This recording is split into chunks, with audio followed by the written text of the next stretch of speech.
We're in a very dangerous position right now. We have a president of the United States who wants Ukrainian pilots to come to Poland, climb into fighter jets on the ground in Poland, and then fly them into Ukraine to join the fight against the Russians. He made a very good decision about the no-fly zone. He needs to reverse this decision immediately. This is the first decisive step across the line into what could make us a co-belligerent in the war in Ukraine. Moscow will not take this lightly. They have exercised great restraint towards us, even though we have continued to pile great quantities of military equipment into the people that they are fighting. But this is a step too far. And there are a whole range of responses, from tactical ballistic missiles and cruise missiles to destroy all the airports and all the airfields in Poland, or frankly anywhere else in Europe where we have U.S. aircraft potentially, all the way up to a nuclear strike. The good news is that Putin will not launch a nuclear strike unless we use one, and I can't imagine the president doing that. But nevertheless, it's a danger, and this seems to escape everybody's attention. The other point that's very important about the Russians: for the Russians, this is an existential question. They will not allow Ukraine to join NATO or any other alliance that is aimed at Russia. They want a non-aligned, neutral Ukraine. That is the first condition, and it's one that we should accept. We should be de-escalating this, not escalating it. That's very important. As far as what the Ukrainians have to say, we should treat whatever we hear right now with a grain of salt. You cannot know with absolute precision, based upon my experience, what is happening on the battlefield unless you are there. And we'll know a lot when this is over. But right now, we should be very careful to assume that much of what we're hearing from both sides may not be accurate. Can you just sum up, to the extent you understand it, what the mission here is? I mean, I think many people would be willing to take some measure of risk on behalf of this country if they understood what the plan was. The plan seems to be to prolong the fighting in Ukraine to what end exactly? I mean, I honestly don't understand it. Do you? Well, it's a damn good question, and it's one that's worth answering. I do think the plan is to prolong the fighting on the assumption that over time the Russians can be driven out of Ukraine. And if the Russian army cannot be driven out, which I think many people realize is not going to happen, then the plan is to complete the destruction of Ukraine by turning it into a quasi-Afghanistan. That also is not going to happen. These things won't happen because the Europeans will not go along. The Germans have already made it very clear that they're going to continue to buy energy and food from Russia. So will other European states. The sanctions, as you rightly point out, will do a lot of damage to us. They're not going to make much difference to Russia. China will stand with Russia. It knows it has to. Russia has an abundance of food and energy. China will take it all. Russia will not suffer as a result of our sanctions. In fact, it may break down the financial system that we have set up to punish everyone in the world we don't like. It's just what a tragedy to see all the people of goodwill I know personally, a lot of conservatives who are supporting this stuff, don't understand how malicious the intent is and don't understand how destructive the effect on our country is. And I appreciate your being brave enough in the face of scurrilous attacks from people like Liz Cheney to tell the truth. I mean it. Thank you. Doug McGregor. It is 9 o'clock Athens time, 10 o'clock Moscow time, 9 o'clock Kiev time in the morning on Tuesday. And let's do an update as to what's going on in Ukraine. We got some important news. And that is that the cauldron in the east, that cauldron that I've been talking about in so many videos, that we at the Duran have been talking about in so many videos, is it has closed. It has snapped together, and from what I understand, there's been some victories from the Russian military in and around that area before it snapped together, which essentially means that the Russian forces from north to south will be meeting in the middle sometime soon. And we got confirmation of this actually from the Russian state media, which is really, really interesting, because we haven't been seeing many maps coming out of Russian state media.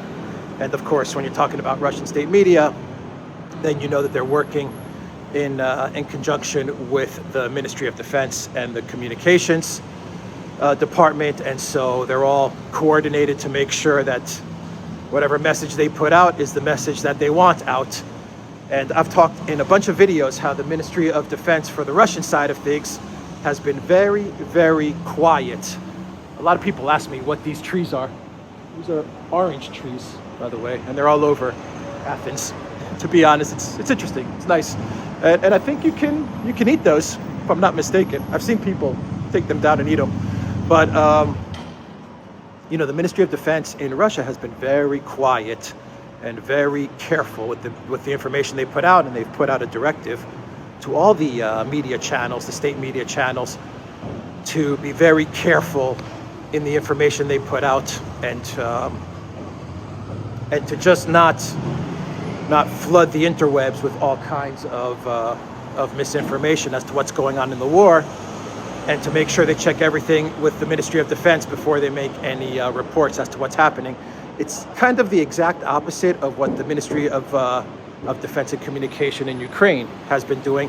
Their approach has been kind of a fire hose of information, you know, a shock and awe type of media war where they're putting everything out there, you know, working hand in hand with the United States and the collective West. They've been able to amplify the information that they put out, and it's kind of been a strategy of, you know, putting out very sensational, glamorized stories, the ghost of Kiev, the Snake Islands. I'm not saying all the information they're putting out is false or it's propaganda. I think there's propaganda on all sides. But their strategy has been to just flood the market, flood the media market with information, and, you know, just let the people try to sort it out as best they can. The Russian Ministry of Defense has been very, very deliberate and measured and quiet. So the fact that state media is putting out this map, and I'll put the map up so everyone can see it, of the cauldron closing is very, very big news. I think it's definitive confirmation that this cauldron is closed, and that this war is the ground war. The operations are winding down to a conclusion in the east. 60,000 troops, Ukraine military, Azov guys. They're surrounded, and the Russian troops, if they haven't already, will be meeting, you know, from north to south to complete the cauldron. And you can see the map. It's pretty clear what's going on. Now, let me move the map a little further east, because we have another significant development, and that is Odessa. So the Russians have pretty much gotten the coastline of Ukraine. They've locked that up, so the Russians control all the sea in and around Ukraine, the coastline of Ukraine. And you can see that they're working towards finalizing another cauldron in and around Odessa. You can see it forming. And when you look up north a little bit, you can see the other big cauldron, which will encircle pretty much most of Ukraine from, say, a little west of Kiev going east. And you know, this is checkmate. And by the way, a big up to the Saker, because the Saker caught this. They caught the state media map when it was on TV. They got a screenshot of it, and the Saker actually drew the black lines and outlined the cauldrons in and around the area. So definitely recommend that site if you want to get good analysis as to what's going on the ground. I'll put a link down below for everybody that's interested. And so yeah, you know, Odessa is going to be, I believe, the final cauldron that will form in this strategy that's taking place in Ukraine with regards to Dnipro, Kiev, moving eastwards. And then you have the question of the West. What do you do with the West of Ukraine? And that's, you know, the question that everyone now is starting to talk about. And many people believe that in the West, the Russian military will begin advancing towards the West, and they'll go all the way to Lviv. Other analysts are saying they're going to keep the West as some type of enclave, and they'll move all of the NAZIs to the West and keep them there.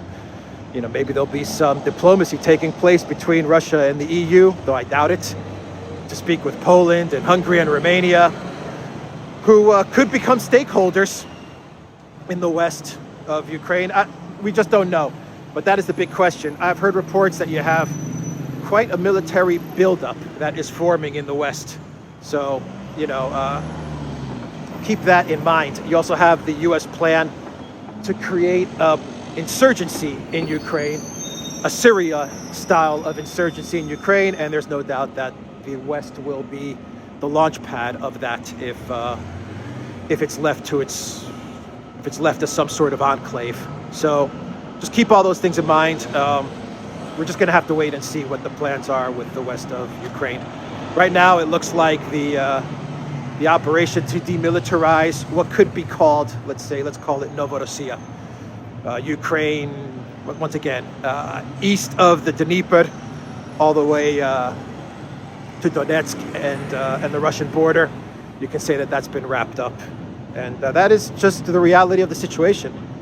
And so as things wrap up there, you're going to probably see the mainstream media get more desperate, the collective West mainstream media get more desperate, more fantastical reporting, more glamorized reporting, more reports that the Russian military is losing, or it's bogged down, or it's taking its time. The facts paint a much, much different picture as to what's going on. And let's see. So yeah, Odessa's going to be a cauldron. The cauldron in the east has snapped into place. You have the larger cauldron, which is snapping into place as well. And what else do I want to talk about? Okay, some news on the sanctions front. A lot of panic now in the EU and the US with regards to rising prices across the board. Bloodbath in the markets, bloodbath in crypto. You know, it's interesting that Bitcoin is not acting as a safe haven against the fall in the stock market, and Bitcoin is moving very much in line with how the markets are moving. So that's interesting to see. And you have reports that some U.S. politicians, Pelosi's and rhinos and neocons, actually, you know, Democrats and Republicans across the board. I think there's very few people that are not pushing this, but they're pushing for an all-out embargo on Russian oil. And I think the Biden White House and Blinken, who's really, you know, the point man on this, I think they're going to get it. And, you know, I don't know. I mean, are they trying to destroy the U.S. economy deliberately? I mean, Kamala Harris yesterday was talking about how this is an opportunity for the United States to finally go green and for everybody to buy an electric car. And Buttigieg was coming out with statements like that. So, I mean, is this a case of ideology, this crazy ideology just taking over and pushing the U.S. to collapse? I mean, it's really bizarre to see all of this, but that could be what's going on. You know, the ideology is now driving this car, and that's dangerous. The EU, well, they're going to probably follow along with it, and if they follow along with it, well, you know, it's just going to put the already sunk European Union deeper and deeper into the abyss. The Russians have made a list of all the countries that have treated them poorly and that are on the hit list. I don't want to say hit list, but like the enemy list. And they include the EU countries and a whole bunch of other countries. And, you know, as the Russians win the war, as they have won the war, and they continue to solidify their position in Ukraine, expect the heat to be turned up with regards to the sanctions and the retaliation against the sanctions. And you're already seeing signs of that with the Russians announcing, well, they didn't announce it. You're kind of seeing hints that the Russians may actually consider turning off the Nord Stream 1 pipeline, not Nord Stream 2, Nord Stream 1. And it's floating out there. You know, I can't confirm that that's what the Russians are going to do. But if they do take that action, well, then Germany's not going to make it. I mean, German industry is just going to fold.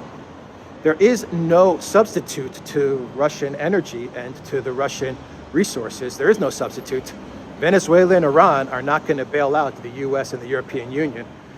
And as the Russians are strengthening their hold on Ukraine with their demilitarization and denazification operation, as they're wrapping that up, and Putin said that they are wrapping the demilitarization side of things up, expect the sanction pressure to increase. Expect the retaliation of the sanctions to increase. The Russians are going to turn up that dial, and it's going to be painful for the European Union, very painful. And it's already becoming painful for the US.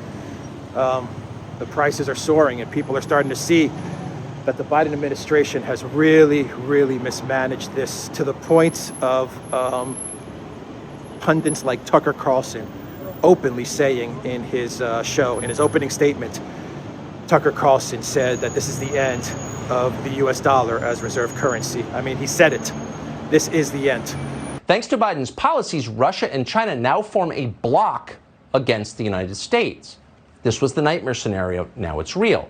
Just today, the Chinese foreign minister described Vladimir Putin as China's, quote, most important strategic partner. So are we going to see a boycott of Chinese goods in the United States? They're making this war possible. Oh, don't bet on it. That would be racist. But we should prepare to lose our position as holder of the world's reserve currency. That is happening in slow motion. It's unmistakable.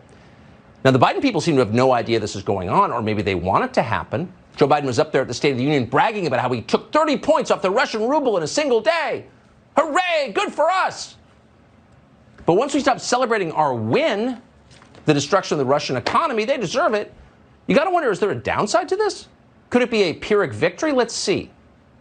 These policies have driven Russia, China, India, Turkey, and other countries to accelerate their flight from the US dollar. Now, to be clear, that's the majority of the global economy. This may be the most reckless and destructive thing any American president has ever done to the United States. So, you know, it's, gosh, I don't know. It's almost as if the Biden White House are they that incompetent? Are they that bad? Or is this deliberate in order to push this ideology, this green ideology that seems to be taking over, this woke ideology that seems to have infected the minds of these elite.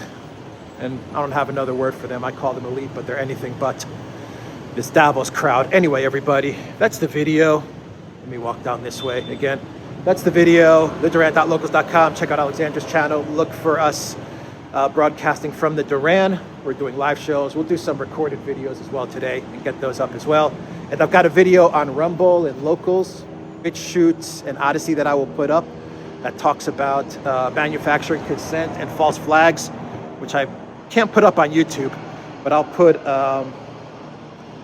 a link for that video in the community section of YouTube. So, Creeks fighting. Creeks fighting. And I'll put a link for that on YouTube as well, so you guys can check it out. And I talk about how we should be very, very careful now that Russia is outright winning this war, and all the information that Russia is winning this war is going to come out. You know, all of the information with regards to the war and the fact that Russia is decisively winning it as it comes out. Be on the lookout for some sort of false flag. Anyway, everybody, things are getting noisy. theduran.locals.com. Take care.